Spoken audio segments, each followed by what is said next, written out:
Welcome. This is Back to the Bins. I'm your host, Mr. B. Thank you so much for joining me today. If you've been here before, thanks so much for coming back, and if you're new here, thanks so much for stopping by. This is a comic book collecting channel, and I'm a comic collector. These Sunday videos are intended to showcase the books I picked up this past week at my local comic shop. I've got a pull list, so I'm pretty familiar with what's happening in comics today. I love digging through the dollar bins, and I love digging through the back issue bins. So, if that sounds interesting to you, and you'd like to join me on my journey back to the bins, why don't you take a look over here, and I'll show you what I picked up. Alright, and like I said, these are the books I picked up this past week at my local comic shop, 204 Comics in Winnipeg, and as per usual, we start in alphabetical order, and that takes us to Action Comics. This is issue number 1089, the Dike Ruan variant. I love Ruan's work. I think it's absolutely spectacular. He won Cover of the Year last year for Darth Vader issue number 49. Spectacular. I love this negative space variant. It's got a lot of things going for it. Absolutely beautiful. I love sort of the satiny look of Superman's cape. I think that's pretty fantastic. So it's got that going for it as well. Very, very cool. And we are working our way to issue 1100 of Action Comics. So 10 more after this. And right away over to the dollar bins. Oh yeah, I saw this floating around in there and I said I've got to take it home because, well, I'm trying to collect this run and it's a great looking cover. This is Batgirl Year 1, issue number 5. This came out in April of 2003, and it's got a Marcos Martin cover. I love this Year 1 stuff that DC does and is still doing today. Super cool. I love Batgirl. Kind of a Phoenix feel of this cover, and I love Batgirl. Hopefully, I can find the rest of this series in the dollar bins, or even in the back issue bins, because, you know, you like to dig through both. So, a nice score. Love that. Back over to this week's polls, and in keeping with DC, here we have an Elseworlds tale. Once again, this is Batman Gotham by Gaslight, A League for Justice number 2, the Terso Cons variant. I have yet to read issue 1, but just a couple of days ago, I did read the original Batman Gotham by Gaslight, and I really liked it. Wish it could have gone on a little bit longer. Wish there was more sort of detective-y stuff, or I'm not entirely sure. But really, really good, super fun, and I loved last year's Gotham by Gaslight, and I know I'm going to like this as well. Super cool to see that. Oh yeah, here's another cover by. Look at this. Told you about this one a couple of weeks ago. Here we have Batman Harley Quinn number 1. This is the Facsimile edition for 2025. This is the Jason Geyer Superpowers variant. Of course, you know the Superpowers from that great toy line back in the 90s. This is also, like I said, Batman Harley Quinn number 1, which originally came out in August of 1999 and has a far more famous cover.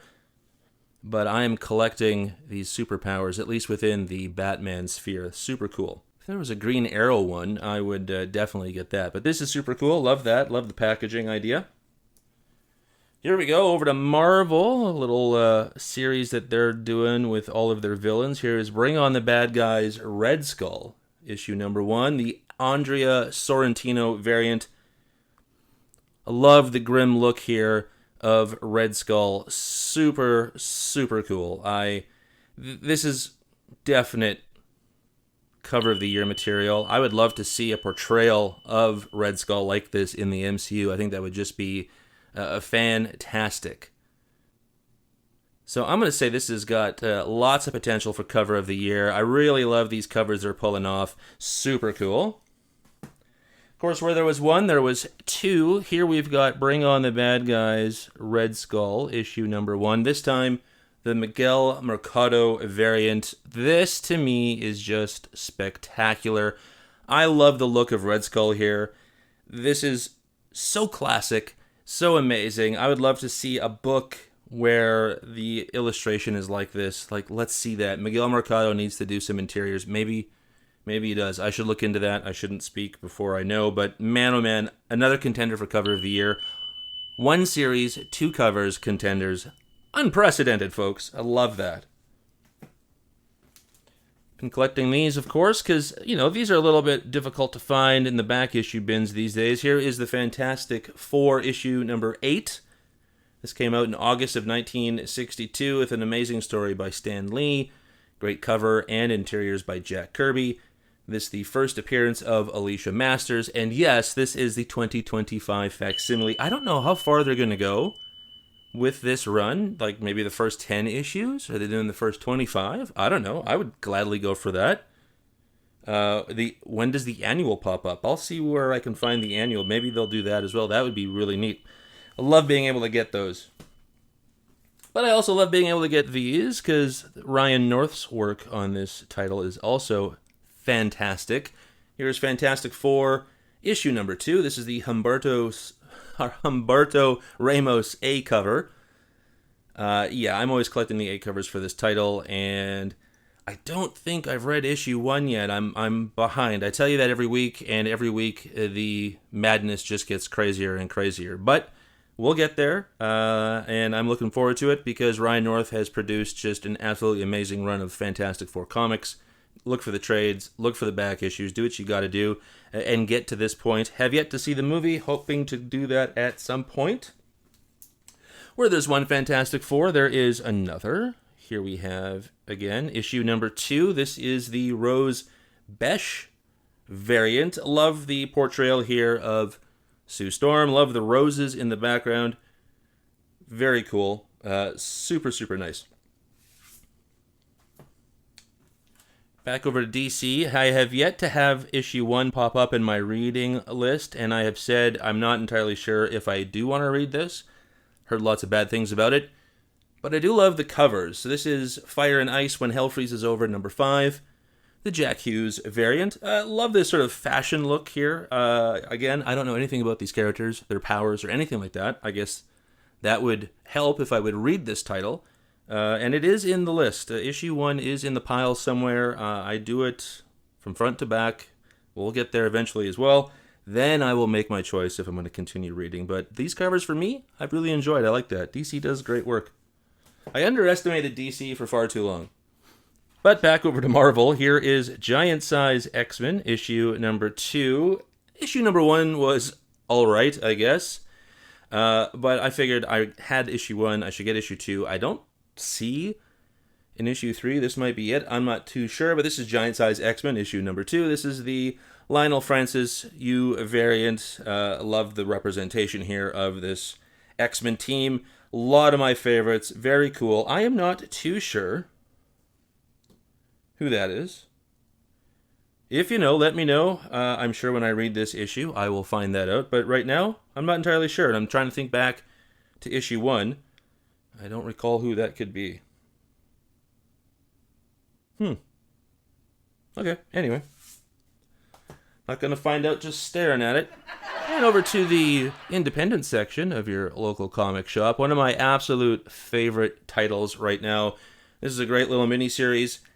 This is called I Was a Fashion School Serial Killer. As you can see right there, this is issue number 5. This is the Daniel Hilliard Bloodbath variant.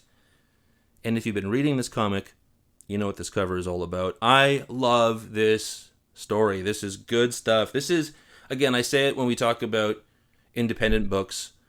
They know what they're doing because they get to do what they want to. They're not bound. Their characters aren't bound by anything. And the ways in which they can express themselves in these independent titles is amazing for me because it really opens up the worlds. And this is a great, great story. And it's got great artwork. Really love the artwork of this as well. Perhaps mini-series of the year. You never know. Speaking of independent section of your local LCS, the saga continues because it's a good place to hang out. But here we have Mighty Morphin Power Rangers, Teenage Mutant Ninja Turtles 3, number 1. This is the Dan Mora Virgin variant. I just couldn't say no to this because of how great the cover is. As a cover collector, this has got some of my childhood memories with the Teenage Mutant Ninja Turtles. A TV show that I never watched because I was just a little bit too old, Mighty Morphin Power Rangers, but I really love the setup of this. I love that we've got a jumping on point, should I choose to read it, and this Dan Mora variant is just spectacular. This is great stuff. I'm probably going to collect this mini because if I do read, I want to get the full story. I'm curious. Not a lot of Turtle comics coming my way, and definitely not a lot of Mighty Morphin Power Ranger comics coming my way. So we'll see how the combination works. Let me know if you're reading this too. Keeping in the independent section, here we have another book that is wrapping up. This is Pastime, issue number 5. This is the Mark Chiarello A cover. Were no variants for this run. This is the final issue, like I said. We got Negro League, baseball, and vampires. So a kind of an interesting tale. I'm a baseball fan. And, vampires are cool too. And I'm hoping that this ends on a real high note. It's been kind of mid for me. And I really love the concept because it's a baseball story and I just want it to be good. Now here's one that's been fantastic. Again, down the independent section. Here we have Pinapocalypse, issue number 5. This is the Andrew Tarusov pinup homage variant.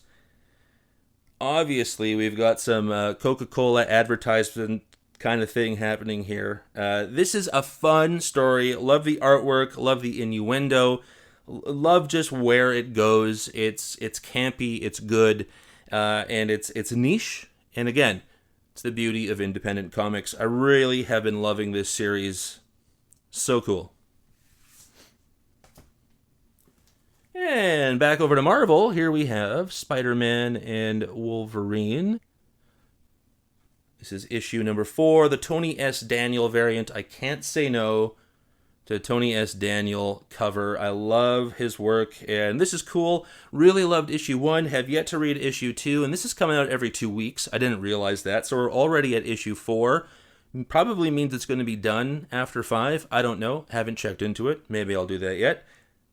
But I'm super happy with this team up, and the reviews I'm seeing people as they're talking about this on League of Comic Geeks is very favorable. So I'm happy that I'm picking this up, and I'm happy that it's offering great stories as well as great covers. Speaking of Spider-Man, but in a completely different universe. Here is Ultimate Spider-Man Incursion, issue number 3. This is the Simone DeMeo variant. Yeah, this is cool. I love this close-up shot. I love the, of course, reflection in the eye. You can never go wrong with that. And I don't think this is potential for cover of the year, but it's a very striking cover. I really like it. And again, I am so behind. I haven't read issue 1 of this yet, and I'm looking forward to it. The Ultimate Universe sort of coming to a head with a major event. All kinds of things are changing once again in the Marvel Universe. If you're a reader, an avid reader of a lot of titles within the Marvel Universe, let me know if you've kind of grown tired of constant events and stuff. I think this one's probably going to be good because of how acclaimed the Ultimate Universe this time around has been so far. And I think that's a good thing, a good starting point. But it's also the question of, why end something that's doing so well? Well, maybe they know better than we do. I don't know. But I'm looking forward to reading it, and I can't wait to see where they go with all of that.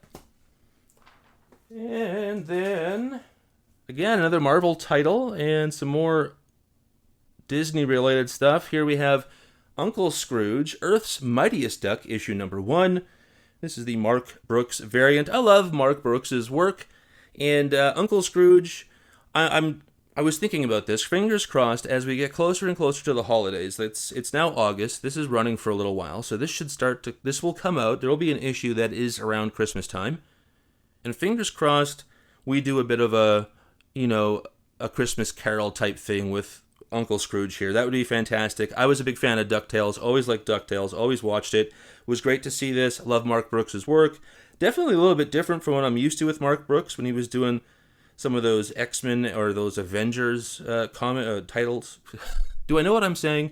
When he was doing some of those covers earlier this year and late last year. Very different, which I also like. I like his width of technique. So very cool. Love that. Looking forward to reading it. Well, there you have it, folks. So that's everything. And why don't we get back to the real world, shall we? Well, it was a great stack of books. Hopefully you enjoyed what you saw. And if you did, why don't you like, comment, and subscribe? It really helps to build the channel, and I'd love to develop a community of people who just really love comics. Thank you so much for joining me today. We'll see you next week, and until then, remember, comics are good.